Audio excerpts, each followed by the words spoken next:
शुक्रार 12 जुलै 2024. मुखेल वड पूण शेवटाक पर्यंत ती रावतीत तीच तारण जोडटली. नियाळाक आधार काजारा दिसा केल्ले बासावणेक मरोसूर तीर रावतात तांचे काजार सुफळ जाता. एक विद्यार्थी आपूण कितलो वेळ शिकतलो हें निश्चय करता आनी आपल्या अभ्यासांत सदांच स्थिर रावता तो बऱ्या गुणांनी पास जाता.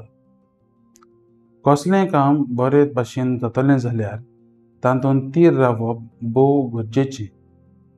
क्रिस्ती धर्म जियेतना दुमाडो सोंसून पासून शेवट पर्यंत तीर रावता तो तारण जोडटलो म्हूण जेजू सांगता. आयच्या शिव वर्तमानांत जेजू आमकां 4 जनावरां मोतींत दवरून देवाचें राज परगटूंक धाडटा.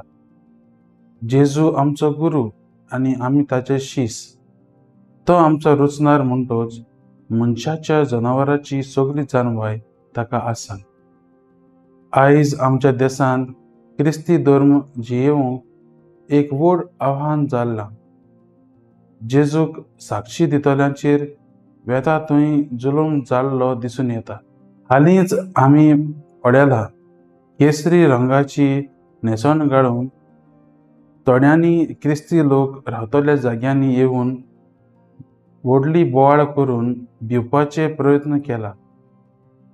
हे असल्या वेळार आमी लांडग्यां मदें मेंढरां जावन आसात.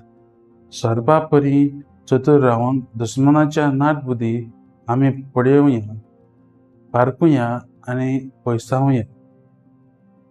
देवाचेर तीर बोवाळ दवरून पारव्या भाशेन सगळे सादेपणान जेजूची आज्ञा म्हणटल्यांक तांची वाट दाखोवया.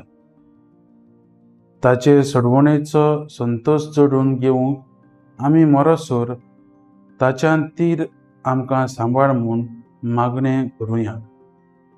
म्हजो थाराव काळजीदारपणान जेजूक परगटूंक सदांच ताच्यान तीर रावतलो.